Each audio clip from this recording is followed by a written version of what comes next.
추수감사절은 종교 박해를 피해서 1620년 메이플라워를 타고 신대륙에 정착한 영국 청교도들이 이듬해 11월 추수를 마치고 하나님께 예배를 드린 것에서 유래합니다. 가장 고통스러운 상황에서 감사할 수 있었던 백성들이 오늘의 미국을 건설한 것입니다. 룻기에서 우리가 읽어야 할 메시지는 극도로 비참한 상황 가운데서도 예수님의 계보가 이어져 간다는 것입니다. 이보다 더한 감사는 없습니다. 이런 감사를 알기 위해 첫째로 피할 수 없는 흉년이 찾아올 수 있습니다. 1절입니다. 사사들이 치리하던 때 그 땅에 흉년이 드니라. 때는 사사들이 치리하던 때입니다. 그런데 그 땅에 흉년이 들었다고 합니다. 흉년 중에는 육적, 정신적, 영적 흉년이 있을 것입니다. 모두가 자기 그 수준에서 힘들겠지만 영적인 흉년이 가장 무서운 것 같습니다. 웃고 떠들고 사람들과 어울려도 다른 사람들에게 관심이 없고 항상 내 감정만 중요하고 내 감정만 이렇게 풀게 되는 것이 영적인 흉년이라고 생각이 됩니다. 이런 흉년에서 누구의 치리를 받는 것은 참 중요하다는 생각이 듭니다. 그 당시 이 사사 시대는 특별히 자기의 소견대로 옳은 대로 행하는 시대였기 때문에 참 그 무당기가 있는 그 사사들이 아마 치리를 했다는 생각이 듭니다. 지금으로 생각하면 이 사사들은 1차적으로는 목사일 수 있겠지만 또 넘어서 자기가 가장 좋아하고 하나님 자리에 놓고 있는 것에 통치를 받기가 쉽습니다. 명예나 권력이나 용모나 그런 것에 통치를 받다 보면 자기에게 흉년이 생기면 자기 소견에 옳은 대로 행하기가 쉽습니다. 자, 여러분들은 어떤 흉년이 들었습니까? 부부관계입니까? 자식입니까? 건강입니까? 특별히 수능시험을 치른 이때 입시생 자녀의 성적의 흉년입니까? 영적 흉년이 들어서 말씀이 안 들립니까? 그런데 두 번째는 흉년을 피해 세상으로 가면 넘어지는 교훈을 주십니다. 1절 후반절에 유다 베들레헴의 한 사람이 그의 아내와 두 아들을 데리고 모압 지방에 가서 거류하였는데 가장의 믿음은 가정의 운명을 좌우합니다. 성경적 가치관을 갖지 못한 지도자 때문에 징계의 수단으로 흉년이 왔는데 그런 지도자에게 잘못 가르침을 받았기 때문에 모압 지방으로 떠납니다. 유다는 찬송이란 뜻이고 베들레헴은 떡집이란 뜻입니다. 유다 베들레헴은 후에 예수님이 오실 땅입니다. 눈앞에 보이는 흉년 때문에 창조주 예수님이 오실 땅을 떠나고 있습니다. 아브라함의 조카인 롯이 자기 딸들과 동침해서 낳고 만들어진 족속이 모압 족속입니다. 영원히 여호와의 총회에 들어오지 못하리라는 저주를 받은 이 족속인데 예수님과 전혀 상관이 없는 곳에 잘 먹고 잘 살기 위해서 이민을 갔다는 뜻입니다. 2절입니다. 그 사람의 이름은 엘리멜렉이요 그의 아내의 이름은 나오미요 그의 두 아들의 이름은 말론과 기럧이니 유다 베들레헴 에브라 사람들이더라. 그들이 모압 지방에 들어가서 거기 살더니 엘리멜렉의 이름은 여호와는 나의 왕이시다 라는 뜻입니다. 그 안에 나오미는 희락과 즐거움이라는 뜻입니다. 경건한 남편과 기쁘고 사랑스러운 아내가 믿음의 땅에서 잘 살다가 흉년이 오니까 모압으로 딱 피한 것입니다. 나도 속고 남도 속는 믿음이라서 내가 믿음이 있는 줄 알았는데 흉년이 오니까 세상으로 떠났습니다. 우리가 이민 갈 때 누구 때문에 갑니까? 다 누구 때문에 가죠? 예, 자식 때문에 가죠. 그놈의 새끼 때문에. 예, 정말 떠나는 경우가 많습니다. 이들 부부도 마찬가지입니다. 왜냐하면 두 아들 중에 말로는 병약하다는 뜻이고 기럧는 쇠약하다는 뜻입니다. 이 웬일입니까? 이 대단한 선남 선녀 부부의 아들들이 병약하고 쇠약합니다. 그래서 그 흉년이 든 땅에서 너무나도 합리화할 이유가 있었습니다.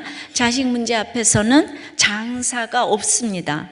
인생의 흉년이 와봐야 내 믿음의 수준이 드러납니다. 부족함이 없을 때는 뭐든지 믿음으로 다 감당할 것 같아도 흉년이 오면 믿음의 헌주소가 드러납니다. 병약한 자식들을 위한다고 모압으로 피했지만은 뒤에 보면 결과적으로 두 아들이 다 죽었습니다. 가장의 잘못된 결정 때문에 예수와 상관없는 죽음을 맞게 했습니다. 유다 베들레헴은 떠나서는 안 되는 곳입니다. 아무리 먹고 살기가 힘들어도 믿음의 땅에 거하는 것이 나도 살고 자식도 살리는 길입니다. 우리들 교회 성도 얘기입니다. 교회 열심히 다니던 자매가 믿는 가정에서 자란 형제를 만나 결혼했습니다. 그런데 결혼 후에 그러니까 이 엘리멜렉과 나오미처럼 선남 선녀가 결혼을 했어요. 그런데 결혼 후에 남편은 교회도 안 나오고 생활비도 안 주고 술과 도박을 일삼았습니다. 그래도 자매는 도아이를 데리고 새벽기도, 수예배, 주일예배, 철야예배, 성가대 봉사까지 열심히 했습니다. 그러다가 성가대 지휘자와 가까워졌습니다. 남편은 술과 도박에 빠져 힘들게 하는데 성가대 지휘자는 믿음도 있고 돈도 있고 너무 멋있어 보였습니다. 그래서 마음을 뺏기고 아이들을 데리고 모압 땅으로 이혼의 길을 택했습니다. 지휘자는 가정에 있는 유부남이었는데 이혼도 안 하고 자매와 살림을 차렸습니다. 자매의 삶이 어떻게 되었겠습니까? 자매를 옳다 그르다, 이 남편이 잘못이다, 이런 이야기가 아닙니다. 결혼을 하고 나면 옳고 그름은 없습니다. 배우자가 괴롭힌다고, 때린다고, 돈 안 준다고 이런 기준으로 안 살아도 된다고 하면 같이 살 사람이 누가 있겠습니까? 결혼은 옳고 그름이 아닙니다. 결혼 생활이 힘든 것은 나 자신의 욕심과 죄를 깨달으라고 주신 하나님의 징계입니다. 이것을 세상 방법으로 피해보겠다고 하면 더 힘든 일이 기다리고 있습니다. 3절입니다. 나오미의 남편 엘리멜렉이 죽고 나오미와 그의 두 아들이 남았으며, 잘못된 선택을 하고 남편이 죽었습니다. 지금도 사별은 스트레스 지수 1위지만 고대 근동의 시대의 사별의 스트레스 지수는 1000%라고 해도 과언이 아닙니다. 성경에서 고아와 과부를 가장 불쌍히 여기라고 하는데 주인이 없기 때문입니다. 과부 중에서도 먹을 것이 있는 과부가 제일 불쌍합니다. 먹을 것이 없는 과부는 일하느라고 고통을 그나마 잊어버리는데, 먹을 것이 있는 과부는 나갈 수도 없고 들어갈 수도 없고, 그래서 딱 속기 좋아서 잠시 후에 돈 벌여 몸 벌여 하기 좋은 불쌍한 사람입니다. 나오미가 아마 그랬을 것 같습니다. 저 또한 딱 그랬을 것 같습니다. 프로이드의 대상상실이라는 용어가 있습니다. 그러니까 남편 죽은 거 하나 집착하다가 우울증 걸리고 갑상선, 항진증, 그 다음에 이어지는 암, 이렇게 계속 남편 죽은 거 묵상하다가 그런 엄마를 지겨워하는 아들들이 가출하고 학교 안 가고 하다가 모든 걸 다 잃어버리게 된다는 것입니다. 그런데 3절에 보니까 그래도 아직 두 아들이 남았습니다. 이것을 주목하기 바랍니다. 여기에서 중요한 것은 남편이 죽고, 3절에 다시 한번 띄워주세요. 남편이 죽고 두 아들이 남았으며, 여기까지 피난으로 왔는데 내 남편이 죽다니라고 할 게 아니라 그래도 나에게는 영적 계보를 이어갈 두 아들이 남았구나 라고 해야 합니다. 이것을 봐야 합니다. 이제라도 빨리 깨닫고 찬송의 떡집으로 돌이켜야 합니다. 그런데 사람들은 자기 잘못을 인정하기 싫어서 내가 이 꼴로 돌아갈 수는 없지 하고 오기를 부립니다. 내가 잘 되면 교회 나가겠다고 합니다. 어차피 교회가 죄인들의 집단인데 내가 회복돼서 짠 하고 보여주겠다면서 안 돌아옵니다. 나오미가 그래도 영적인 사람이고 예수님의 계보를 이어가야 할 어미인데 말씀이 안 들릴 때는 이렇게 철벽같이 안 들립니다. 아무리 잘못 선택했어도 지금 돌이키는 것이 최우선입니다. 4절입니다. 그들은 모압 여자 중에서 그들의 아내를 맞이하였는데 하나 이름은 오르바요, 하나 이름은 루시더라. 그들이 거기에 거주한 지 10년쯤에 말씀이 안 들리니까 나오미가 어떤 어리석은 결정을 했습니까? 모압 땅에서 이제 불신결혼까지 시킵니다. 여기가 예수님의 조상이 될 사람이 여호와의 총에 들어오지도 못하는 곳에 가서 또 불신결혼까지 시켰습니다. 누구라도 교회 공동체를 떠나서는 올바른 결정을 할 수가 없습니다. 그 며느리가 오늘 오르바와 루시라고 하는데, 루시 후에 보아스의 아내가 되는 걸로 보아 얼굴이 아주 예뻤을 것 같습니다. 예쁜 여자들을 며느리로 얻은 것을 보니 자녀들의 교육은 성공한 것 같습니다. 그렇죠? 아마도 하버드를 나오지 않았나 싶습니다. 성공한 사람들이 이쁜 여자를 얻잖아요. 모압 사람들처럼 살고 싶어서 드디어 모압 여자를 며느리로, 웨슬리 대학 출신인가 봐요. 모압 여자를 며느리로 삼았지만 근데 5절에 말론과 기럨 두 사람이 다 죽고, 죽었대요. 결과가 무엇입니까? 나도 얼마든지 내 힘으로 잘 먹고 잘 살 수 있어 했기 때문에 두 아들마저 죽고 말았습니다. 나오미의 가정에 사명이 있기 때문에 이 가정이 예수님의 계보를 이어가야 하기 때문에 하나님께서는 눈물의 매를 드셨습니다. 하나님과 상관없는 집이라면 그냥 모압에서 잘 먹고 잘 살게 내버려 두셨을 것입니다. 그러나 영적 계보를 이어가야 할 집이기 때문에 두 아들까지 데려가셔서 지금 경고를 하십니다. 남편을 떠나서 성가대 지휘자와 동거를 시작한 자매에게도 끊이지 않는 경고의 사건이 찾아왔습니다. 지휘자는 금세 다른 여자와 부정한 관계를 시작했습니다. 돈이 있는 줄 알았지만 사업은 부도가 났고 직장도 없이 주식에만 열을 내더니 자매 이름으로 대출까지 받아서 빚까지 떠안게 됐습니다. 그뿐만이 아닙니다. 아이가 계속 생겨서 데리고 온 아이들 외에 자식 셋을 더 낳았습니다.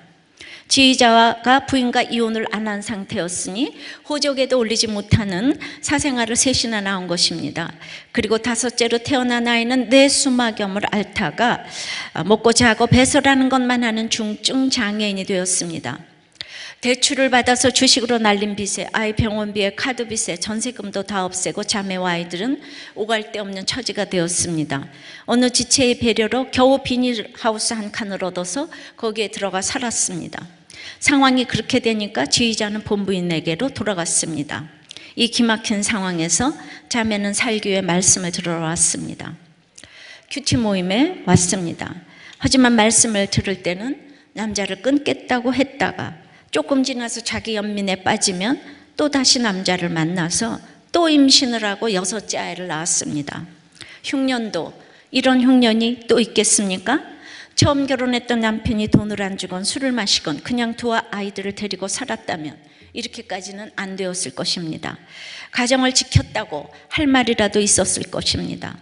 더 나은 삶이 있을 줄 알고 흉년을 피했다가 자식이 6이 되고 살 집도 없고 돈도 없고 비참한 처지가 되었습니다.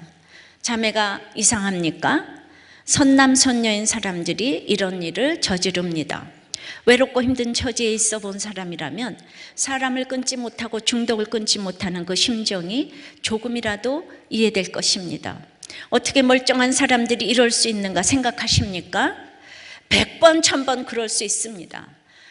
우리가 어떻게 안 그러겠습니까? 남편은 술 먹고 도박만 하고 생활비도 안 주는데.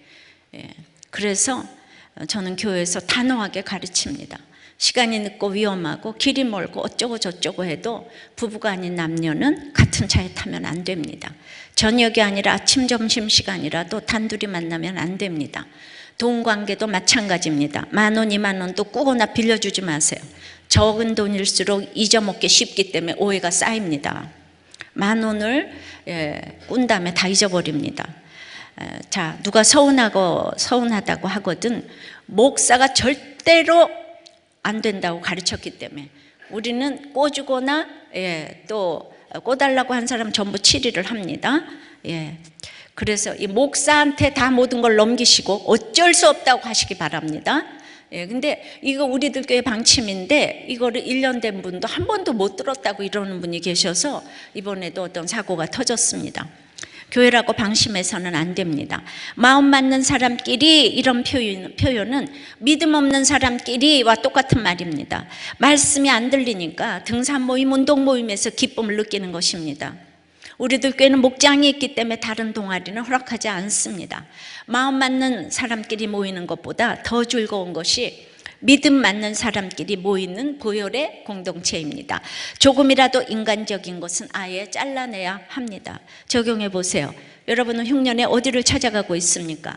가정과 직장과 결혼과 입시에서 실패했다면 하나님을 만나기 가장 좋은 때인데 하나님 없는 모압에서 하나님과 상관없는 결정을 하고 있습니까? 당장 나를 편하게 해줄 물질과 사람만 찾고 있습니까? 세 번째는 감사는 남은 것을 보는 것입니다. 5절 후반부입니다. 말론과 기럨 두 사람이 다 죽고 그 여인은 두 아들과 남편이 뒤에 남았더라. 이 말씀이 할렐루야입니다. 불륜으로 이혼하고 또 헤어지고 자식은 6이나 되고 하나에는 아프고 입이 안 다물어지는 정말 또 입이 다물어지는 이 상황에서도 남았더라를 봐야 합니다. 3절에도 남았다고 했습니다. 근데 나오미는 남은 걸 못 봤어요. 그런데 이렇게 자꾸 고난이 오니까 남겨진 걸 좀 보라고 저자는 계속 말을 합니다. 부르다가 죽을 모압도 계속 나오고 남았더라도 나옵니다. 남편이 죽고 두 아들이 죽었어도 아직 나오미는 살아있지 않습니까? 돈 없고 집 없고 병들어 집에서 내쫓겨 행여병자가 된다 하더라도 내가 예수를 믿으면 남겨진 것이 있는 인생인 줄 믿습니다. 거지 나사로는 이름이 있지만 부자는 성경에 이름이 없어요. 한 부자, 어떤 부자, 부자 청년 다 계명을 지켜도 지옥에 갔다고 합니다. 현재의 고난은 잠깐이고 앞으로 나타날 영광과 좋게 비교할 수 없기 때문에 내가 예수를 믿었어도 고난이 80년 동안 고난을 당했어도 그것은 잠깐이고 우리는 거지 나사로처럼 어떤 고난에서도 그것이 남겨진 것인 것을 알기 바랍니다. 어떤 고난에서도 남겨진 것을 보는 여러분들 되시기를 바랍니다. 드디어 나오미에게 말씀이 들리기 시작합니다. 6절입니다. 그 여인이 모압 지방에서 여호와께서 자기 백성을 돌보시사 그들에게 양식 주셨다 함을 다 같이 듣고 드디어 나오미는 모압을 떠날 수도 일어날 힘도 없습니다. 어떻게 이 상황에서 고향 땅 찬송의 떡집에 돌아가겠습니까? 이런 나오미를 여호와께서 방문하십니다. 6절 만에 처음으로 여호와가 등장합니다. 여호와께서 돌보시고 방문하셨습니다. 시간과 공간을 초월하시는 여호와께서 전적인 은혜로 나오미를 방문하셨습니다. 하나님이 방문하시는 거 또 말씀이 들리니까 6절에 이에 두 며느리와 함께 일어나 모압 지방에서 돌아오려 하여, 그러니까 말씀이 들리는 것은 회개를 의미하고 회개는 그 죄악된 모압에서 유턴하는 것입니다. 모든 집착과 중독에서 돌아오는 것입니다. 처음으로 공동체를 생각하면서 두 며느리와 함께 일어나는 것입니다. 나오미는 원가부 때도 말씀이 안 들리고 쌍가부 때도 안 들리더니 쓰리가부가 되니까 이제 말씀이 들리기 시작했습니다. 사람의 한계적인 고난이 있습니다. 제가 60이 넘었는데 결혼한 지 40년이 지났습니다. 저 또한 교회의 재정수석 장로님 댁 며느리였지만 교회에 앉아 있으면서 자살과 이혼을 생각한다고 누가 상상이나 했겠습니까? 누구나 부러워하는 우리 집이었습니다. 일어날 힘이 전혀 없는 저를 하나님이 방문해 주신 것처럼 이렇게 생각지 못한 곳에 사각지대가 있습니다. 저처럼 누구한테도 말하지 못하고 있는 한 사람을 위하여 오늘 여호와께서 여러분을 방문하실 줄 믿습니다. 적용해 보십시오. 나에게 말씀이 들리는 축복이 임했습니까? 여러분의 유턴해야 될 죄악된 모압은 무엇이고 함께 일어나게 해야 할 공동체는 누구입니까? 네 번째는 감사는 상처가 별이 되는 것입니다. 19절서부터 22절까지 보니까 이제 나오미가 룻을 데리고 이제 베들레헴까지 왔습니다. 대낮에 들어왔어요. 믿음은 부끄러움이 없는 것입니다. 하나님은 100% 오르십니다. 사람은 100% 죄인입니다. 갔더니 베들레헴의 온 성읍이 막 떠들면서 조롱을 했어요. 아이고 남편 죽고 자식 둘까지 죽더니 떠났더니 꼴 좋네 다 비아냥거렸습니다. 20절 21절에 보니까 나오미가 맞다고 내가 여호와께 징벌을 받아서 이렇게 되었다고, 내가 풍족한 가운데 나갔다 텅 비어서 돌아왔다고, 나를 나오미라 부르지 말고 마라라 부르라고 이렇게 자신을 직면하면서 인정하고 스스로를 하나님 앞에 죄인이라는 걸 말하면서 올소이다 하는 것이 나오미의 간증입니다. 22절에 나오미가 모압 지방에서 그의 며느리 모압 여인 룻과 함께 돌아왔는데 그들이 보리추수 시작할 때에 베들레헴에 이르렀더라. 유대 사람들이 제일 무시했던 것이 이방인이고 여자입니다. 그런데 나오미는 무시받는 여자 중에 예수님의 조상이 될 룻을 전도해서 데리고 옵니다. 흉년으로 시작된 이 고난에서 부끄러움 없이 나의 이야기를 다 했더니 1절에서 시작한 흉년이 마지막 절에서 풍년으로 바뀌었습니다. 할렐루야. 하나님이 나를 미워서 고난을 주시는 것이 아닙니다. 저도 간증하기 시작하면서 저의 흉년이 풍년이 되었습니다. 룻기 말씀을 엮은 내 인생 최고의 선택이라는 제목으로 룻기 책을 출간하게 된 것은 제 인생의 흉년이 풍년이 된 것입니다. 큐티로 설교하고 나누고 공동체의 고백이 포함되어 있습니다. 저나 자매나 다 흉년을 맞았지만 이것이 저에게나 자매에게나 남은 것이 되었습니다. 자매에게 남은 것이 무엇이라고요? 두 가지를 생각해 보겠습니다. 첫째로, 어떤 경우에도 이혼하면 안 된다는 간증을 이렇게 쓰도록 허락해 준 것입니다. 나무 십자가 힘들어서 황금 십자가 졌는데 너무 무거웠고, 그래서 또 장미 십자가로 바꿔줬더니 살을 찔러서 이제 피가 난다고 했어요. 그래서 최초의 나무 십자가가 최고였다는 것을 깨닫기까지는 너무 많은 희생을 치르게 된다는 것입니다. 이 엄마의 이야기는 책으로 설교로 상처가 별이 되었습니다. 가정은 지킬 만한 가치가 있다는 것에 대한 별이 되어 주었습니다. 어떤 분은 남편이 술을 너무 많이 먹어서 이혼하고 돈 많은 사람과 재혼을 했는데 그 돈 많은 남편이 하루에 10,000원밖에 안 주는 거예요. 근데 그 전 남편은 술 먹을 때만 안 좋고 술 안 먹을 때는 잘해줬는데 이 남편은 멀쩡한 제정신 가지고 10,000원밖에 안 주는 거예요. 자존심이 상해서 살 수가 없어요. 또 이혼을 했습니다. 이쁜 여자들이 이런 일을 잘합니다. 그러나 이 자매는 아이들 데리고 다 왔지만은 아무도 이 가정을 정죄하지 않습니다. 그 얘기를 듣고 다른 아이들이 더한 이야기를 오픈합니다. 이것이 상처가 별이 되는 것입니다. 이 아이들은 청년부 스텝으로 지금 밝게 섬기고 있습니다. 두 번째 남겨진 것은 이 자매가 한 번도 낙태하지 않은 것이라고 생각합니다. 생명은 귀한 것입니다. 자매에게 아무 능력이 없어도 생명은 하나도 손상하지 않고 모두 낳고 데리고 살았습니다. 여러분들이라면 이 아이를 낳았겠습니까? 생활보호 대상자가 되어서 낳았겠습니까? 우리의 이해 타산으로는 절대 못 낳습니다.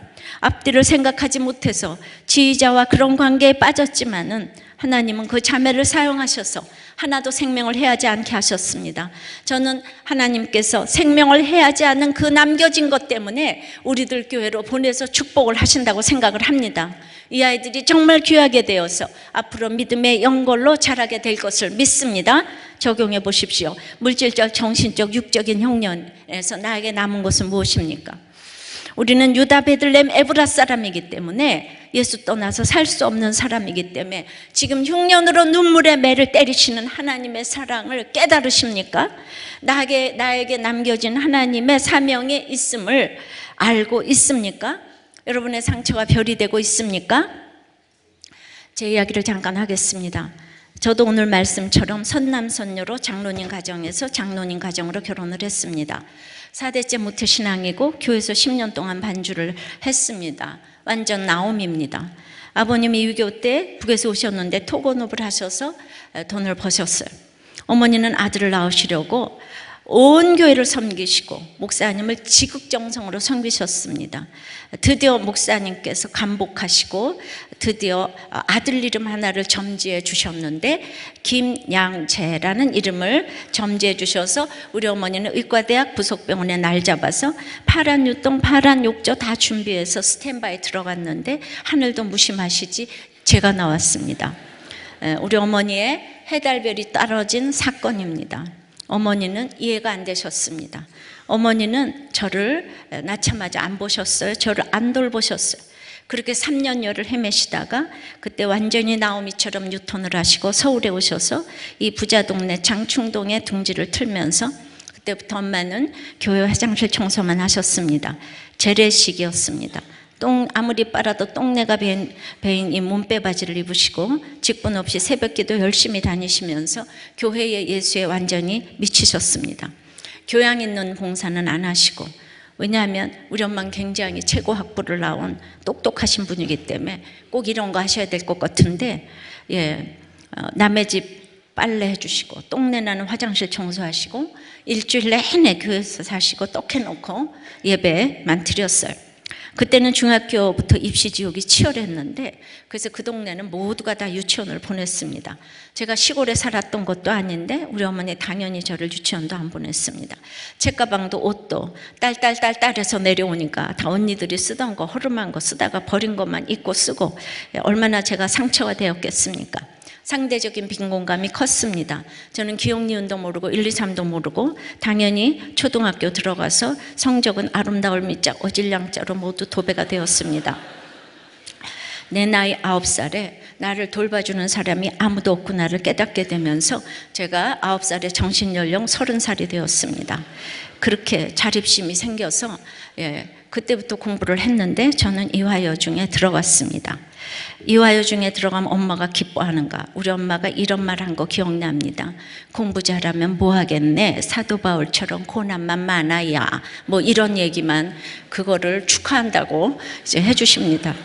그러시고 머리털 나고 공부 잘해서 시집 잘 가라 이런 얘기 들어본 적이 없습니다. 우리 엄마 공부 잘해서 시집 줄 알았는데 지금 화장실 청소만 하고 있잖아요, 그죠? 본인이 겪어봐서 인생에 별 인생이 없는 걸 압니다. 공부 잘해도 못해도 관심도 없으시고 도장도 혼자 제가 찍어갔습니다. 입학식 졸업식도 거의 오신 적이 없습니다. 그러다가 우리 집이 쫄딱 망했습니다. 저는 고난을 골고루 겪어봤는데 부도도 겪었고 출생도 힘들었고 공부도 힘들었고 그 이후도 지금까지 뭐 결혼생활, 남편, 뭐 시집살이, 아이들, 자녀 정말 힘든 것을 골고루 겪어오고 있습니다. 그때 유배 가는 것처럼 한많은 미아리 고개를 지나 우이동 골짜기로 이사를 갔습니다. 모든 집기를 팔아서 아무것도 없었고 이제 대학교 입학시험을 봐야 하는데 사립대학교는 붙여줘도 못 갈 상황이었습니다. 서울대학교가 누구 집 이름입니까? 엄마의 배려가 절대적으로 필요한 피아노였습니다. 실기시험만 보는 게 아니라 시창청음의 화성학 과목을 비롯해 학과도 전 과목을 봐야 했습니다. 모두가 쪽집게를 과외를 하는 판국에 저는 용돈까지 벌어야 해서 고등학교 때부터 초등학교 아이들 피아노도 가르쳤습니다. 피아노 선생님도 제가 알아서 찾아보고 우리 엄마는 대학교 때 돌아가셨는데 제 피아노 선생님은 아직도 살아계셔서 나는 양재 엄마를 본 일이 없다의 증인이세요. 24시간을 48시간처럼 살아서 저는 재수도 안 하고 서울대학교 피아노과에 붙었습니다. 대학교 들어가자마자 집이 더 쫄딱 망했습니다. 경제생활을 하는 사람이 아무도 없었습니다. 한마디로 소녀 가장까지 되었습니다. 아플 수도 죽을 수도 없었습니다. 초인적인 힘으로 살았습니다. 생활비를 드려도 우리 엄마가 달라고 그래서 드리는 것도 아니고 또 우리 엄마가 뭐 그거 감사하시겠습니까? 우리 엄마는 이럽니다. 있으면 먹고 없으면 금식하며 가고 죽으면 천국 가야. 또 뭐 이런 얘기만 하세요. 딸을 앵벌이 시키는 아주 엄마의 비결입니다. 엄마가 돈 벌어라 공부해라 이런 얘기 하나도 안 하시는데 지금 생각해 보면 그렇게 변소 청소하고 남의 집 빨래 해주러 다니시니까 그냥 열심히 살고 가져다 바치고 했어요. 그게 누구의 힘이었겠습니까? 억지로 100번 1000번 하면 그 얘기를 듣겠습니까? 서울대학교 들어갔는데 서울대학교 피아노과에 전화가 없는 인간이 저 하나였습니다. 저는 등록금도 내가 땅을 파서 돈이 나옵니까? 내가 벌어야 하니까 대학교까지 들어가서 누가 공부를 열심히 하겠습니까? 그러나 전 돈이 없어서 장학금을 받아야 하니까 어쩔 수 없이 이건 정말 어쩔 수 없이 성적이 좋아서 4년 우등을 했습니다. 대학 성적이 좋으니까 백도 없고 돈도 없어도 저는 또 서울예고 전임제가 들어왔습니다. 후에는 강사도 되었습니다. 이 가난한 집딸이 정말 결혼도 또 제 힘으로 했습니다. 유명한 사업가 집안의 장로님 권사님 댁에 의사 신랑 모든 것을 갖춘 남자와 선이 들어오니까 시집을 갈 것인가 예고 강사를 할 것인가 비교를 하다가 결혼이 더 나은 것 같았습니다. 정말 결혼도 정말 결혼도 저의 학벌과 저의 미모로 제가 또 그것도 제가 생활비까지 내고 거기다가 돈까지 모아서 혼수도 다 제가 했습니다. 정말 하도 고생하니까 그런 남편하고 선을 보니까 제가 뻑이 갔습니다. 시집을 갔는데 시어머니는 시아버님과 같이 고생하셔서 회장님 사모님이 되신 무학자셨습니다. 듣도 보도 못한 혹독한 시집살이가 기다리고 있었습니다. 새벽 4시부터 일어나서 청소와 빨래를 했습니다. 걸레를 그냥 짜서도 안 되고 꽉 짜야 되고 걸레도 아시걸레, 젖은 걸레, 마른 걸레, 기름 걸레, 윤내는 걸레 이렇게 해서 그 순서가 많았어요. 그것도 또 창문 걸레가 따로 있고 방바닥 걸레가 따로 있고 2함지씩 가지고 다니면서 또 대문 청소, 지붕 청소, 대돌 청소를 그냥 아침마다 했습니다. 대문도 철제 대문이라서 거기도 또 아시걸레, 젖은 걸레, 마른 걸레, 기름걸레, 윤내는 걸레 순서로, 욕조도 젖은 걸레, 마른 걸레. 우리는 그냥 4명의 여자가 8개의 걸레 함지를 가지고 다니면서 온 집안을 알른알른 윤을 냈습니다. 걸레를 못 짜면 마당에 패대기를 치시면서 본대가 없어서 걸레 하나를 못 짠다고 어머니 아버지 데려오라고 하셨습니다. 우리 어머니 돌아가셨는데. 그래서 근데 내가 피아노 치면서 얼마나 일생 동안 돈 들이고 시간 들이면서 팔에 힘을 뺀 건데 팔에다가 힘 못 준다고 그렇게 야단을 치십니다. 시댁이 장로님 댁이었지만 여자가 어디서 책을 보는가, 여자가 어디서 잠을 자는가, 여자가 어디서 신문을 보고 음악을 듣고, 여자가 어디서 외출을 하는가. 그래서 시장도 아주머니가 가시고 오직 여자는 육체노동과 걸레질만 해야 했습니다. 8시에 그렇게 아침에 청소를 하고 8시에 아침을 먹고 12시에 점심을 먹고 그렇게 깨끗이 청소한 집에 2시부터 오후 청소가 또 들어갔습니다. 3시 반에 시장을 봐서 6시에 밥을 먹고 이렇게 군대처럼 살았습니다. 그럼에도 그 막간을 이용해서 우리 어머니가 와장창 문을 열어 제끼실 때 저는 이제 잠을 자도 안 되고 신문을 봐도 안 되고 책을 봐도 안 되고 오직 문을 와장창 열어 제끼실 때 제가 이렇게 막 걸레질을 하고 있어야 되기 때문에 문을 와장창 열어 제끼셔도 할 수 있는 육체 노동이 뭔가를 생각하다가 팔자에도 없는 뜨개질을 배우게 됐습니다. 그래서 와장창 열어 제끼실 때도 뜨개질을 하고 있다가 이렇게 하니까 그래서 제가 그 뜨개로 킹 사이즈 침대볼을 2개나 떴습니다. 너무 놀랍지 않습니까? 이렇게 해서 우리 시어머니를 변화시키리라고 마음먹었습니다. 결혼하고 보니 날마다 쫓아다니면서 잔소리하는 시어머니를 보니까 우리 돌아가신 엄마가 얼마나 훌륭한 엄마인가를 알게 되었습니다. 잔소리하지 않는 엄마가 참 좋은 엄마 같았습니다.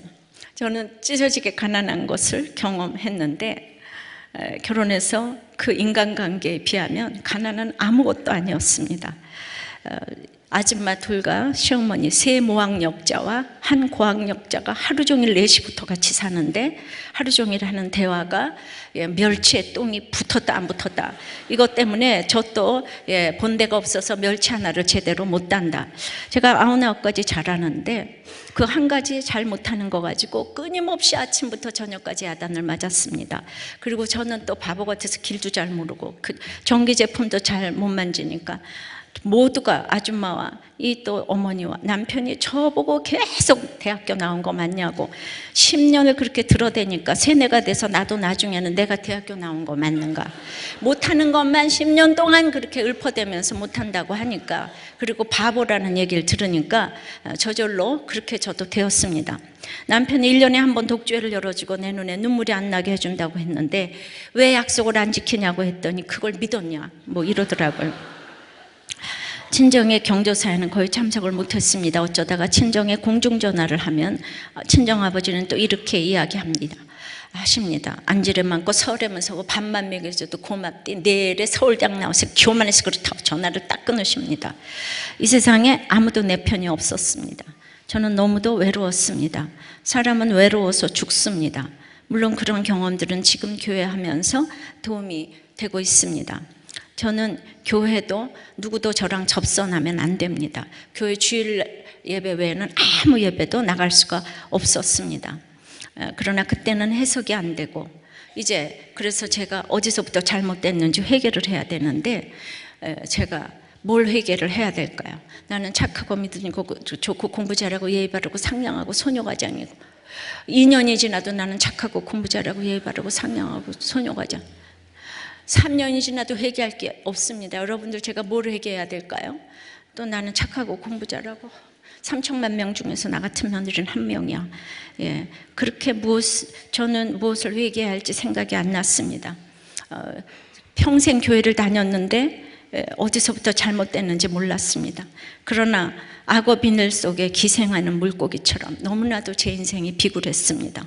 아무도 나를 알아주지 않으니 그 다음에 얘기가 통하는 사람도 없고 저하고 얘기할 사람도 단 한 사람도 없으니 눈만 뜨면 이제 이혼을 생각하기 시작했습니다. 교양이 너무 많아서 이혼은 못하겠고 연기같이 사라지는 자살을 생각했습니다. 날마다 이혼과 자살을 생각했습니다. 그리고 죽지도 않고 이혼도 하지 않고 5년이 되었습니다. 오늘 루키 본문처럼 이런 알림 전혀 없는 저를 하나님이 방문해 주셨습니다. 양재야, 양재야, 네가 어디 있느냐?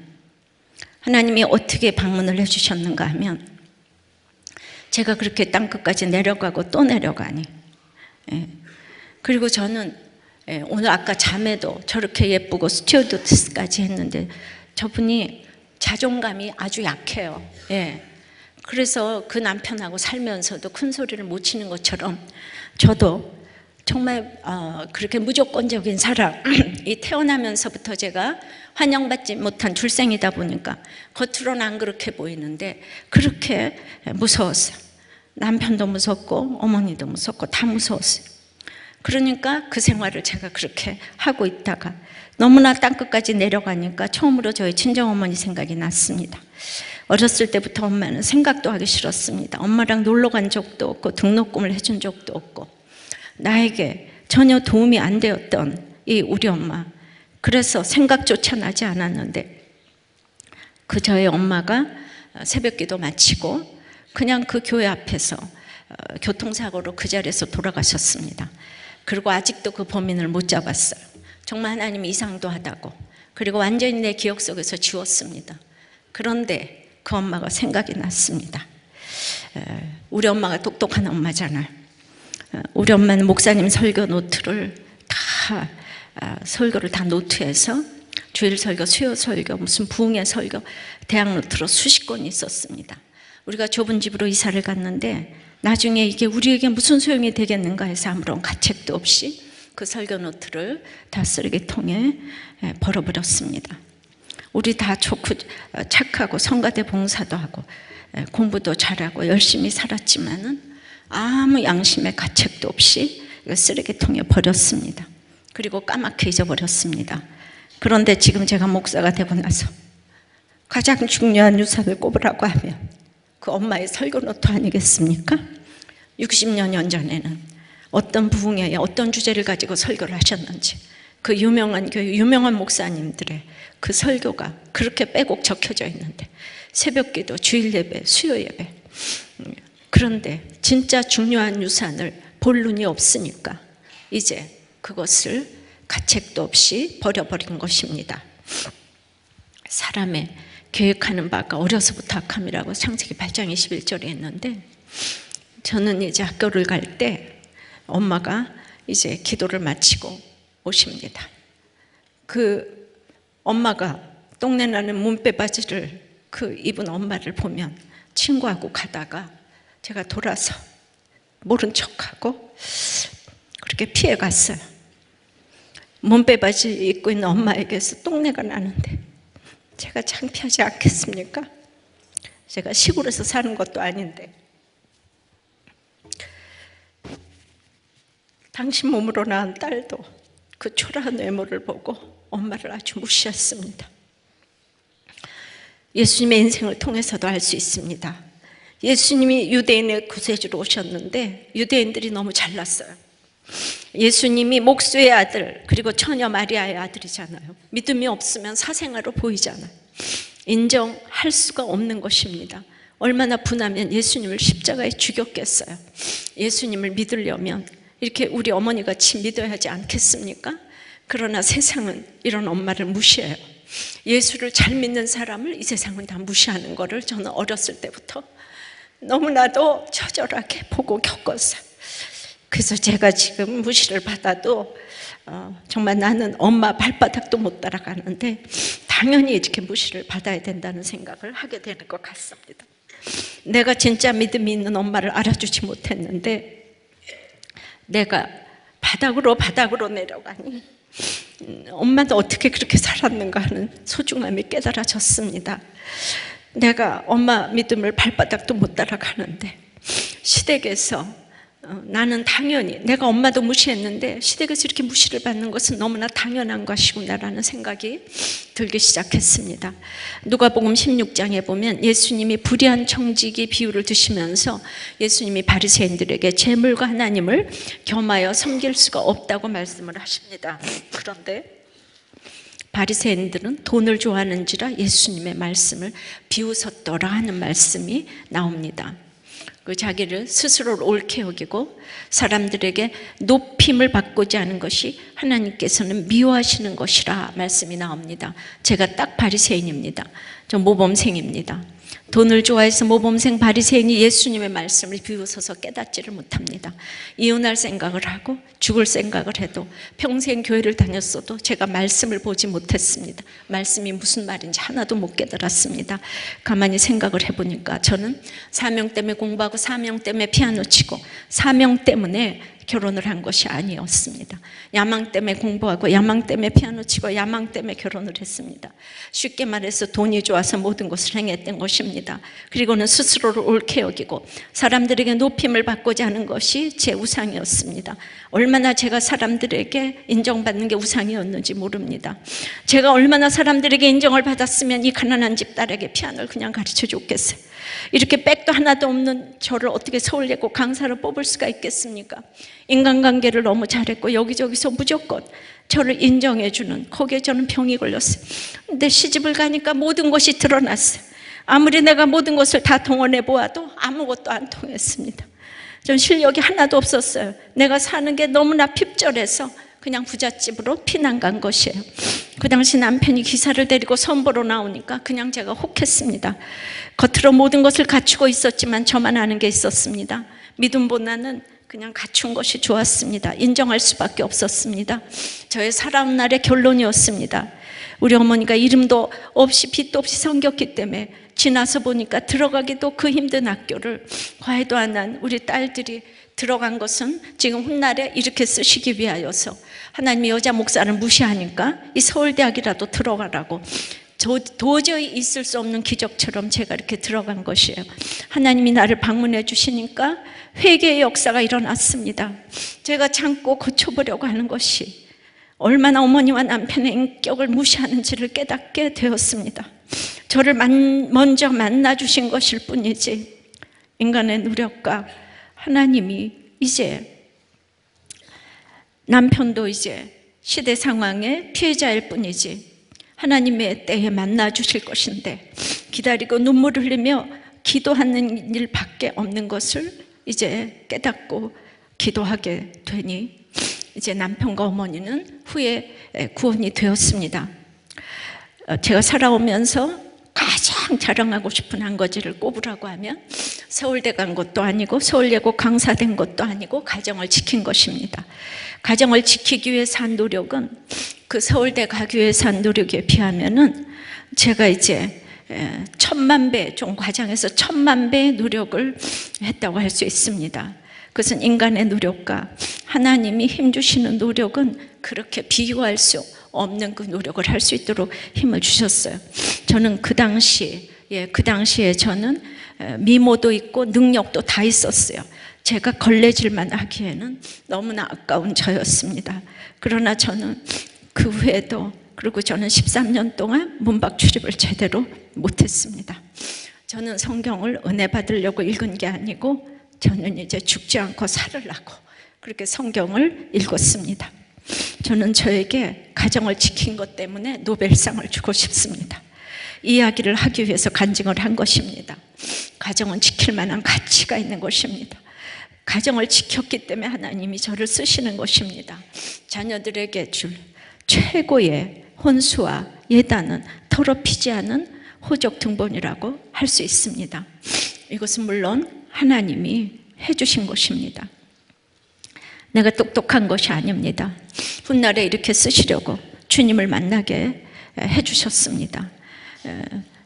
우리 집에서 뒤에 훗날에 보니까 4대째 만에 목사가 처음 나왔는데 저와 언니인데 그렇게 저와 언니를 이렇게 목사로 쓰기 위해서 서울대학을 보내셨어요. 하나는 강남에서 목회하시게 하시고 하나는 빈민가에서 평생 목회를 하고 작년에 선교사를 하고 작년에 은퇴를 했습니다. 도대체 이것은 하나님이 하신 일이 아니고 무엇이겠습니까? 이 시대 상황에서 여자들이 무시받고 하는 이 땅에서 정말 목사가 하나 되기 위해서 하나님은 만세전부터 이렇게 역사하시고 세팅을 해 놓으셨다고 생각을 합니다. 이제 말씀을 맺겠습니다. 감사하기 위해서 피할 수 없는 흉년이 찾아올 수 있다고 했습니다. 내 소견에 옳은 대로 행했기 때문에 흉년이 왔다는 것. 그래서 이제 흉년을 피해 세상으로 가면 넘어진다는 것이, 여러분들이 지금 넘어졌습니까? 흉년을 피해 세상으로 갔기 때문에 여러분들의 삶의 결론인 것을 인정하시기를 바랍니다. 나의 잘못된 결정 때문에 자녀들이 예수님을 믿지도 못하고 죽을 수 있습니다. 예수님만이 찬송이고 떡이며 풍성함이기 때문에 이 신앙 공동체를 떠나시면 안 됩니다. 여러분들의 그 흉년 가운데서 남은 것이 있다고 합니다. 이제 어떤 경우에도 내가 예수 믿는 것이 남은 것인 것을 알으셔야 합니다. 이제 나오미처럼 이 흉년에서 과부가 되고 아들 죽은 것이 이 상처가 별이 되어서 모든 사람들을 전도하고 흉년이 풍년이 된 줄 믿습니다. 여러분들이 그렇게 믿으면 부끄러움이 없고 하나님은 100% 오르시고 우리는 100% 죄인이라는 것을 깨달으면 여러분들의 어떤 상황에서도 여러분들은 최고의 감사를 하게 되실 줄을 믿습니다. 찬송하고 기도하겠습니다. 말씀 마음에 새기며 우리 유로해지며 함께 고백하겠습니다.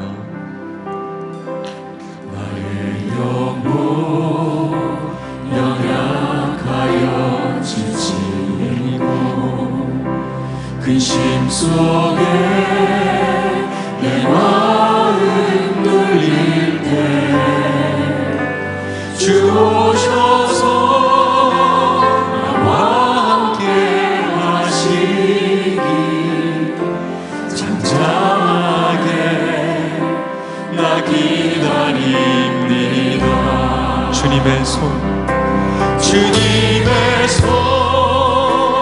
날 일으켜 주시고 풍랑 위를 나 걷게 하시네. 주 어깨에 기대어 있으니 이전보다 더 강하게 돼. 다시 한번 나의 영혼 연약하여 지치고 근심 속에 내 마음 눌릴 때 주님이 오십니다. 주 오셔서 나와 함께 하시니 잠잠하게 나 기다립니다. 주님의 손 날 일으켜 주시고 풍랑 위를 나 걷게 하시네. 주 어깨에 기대어 있으니 이전보다 더 강하게 되리. 주님의 손으로 일으키십니다. 주님의 손 날 일으켜 주시고 풍랑 위를 나 걷게 하시네. 주 어깨에 기대어 있으니 이전보다 더 강하게 되리. 이전보다 더 강하게 되리. 여러분들은 지금 어떤 피할 수 없는 흉년의 때에 있습니까? 부부간의 흉년입니까?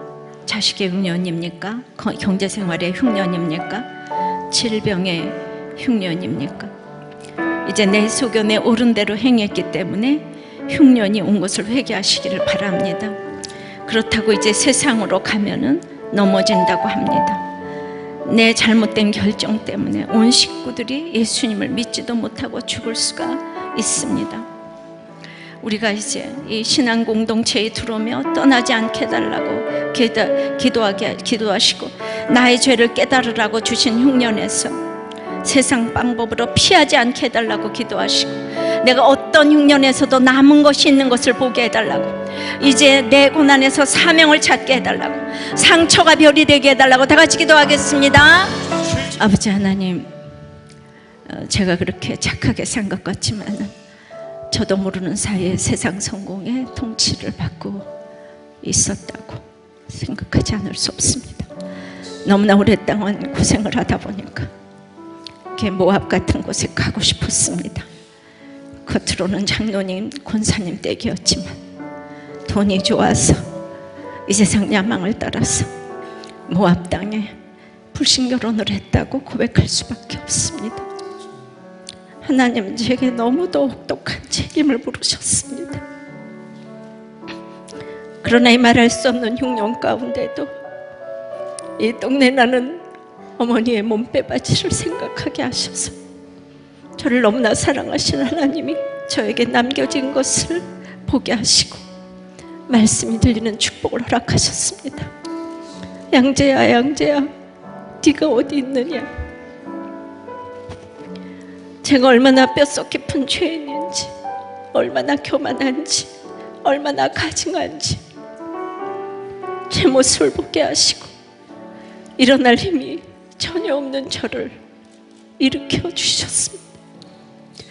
드디어 말씀이 들리게 하시고 저의 모압의 가치관에서 유턴하고 공동체와 함께 일어나는 축복을 허락하셨습니다. 지금 여러분들은 어떤 흉년에 있습니까? 부부의 흉년입니까? 가슴이 미어지는 자식이 있습니까? 일어날 힘 전혀 없다고 오늘 흉년으로 이혼을 생각하고 피하고 포기하고 죽고 싶은 마음이 들어도 오늘 말씀을 들었다면 그것이 남은 부분이 되어서 나를 살릴 것을 믿습니다. 주님께서 속지 않으시기에 내가 내 소견대로 옳은 대로 행하는 것을 아시고 흉년을 주신 것을 감사하며 이 기나긴 흉년을 통해서 진정한 감사가 회복되기를 원합니다.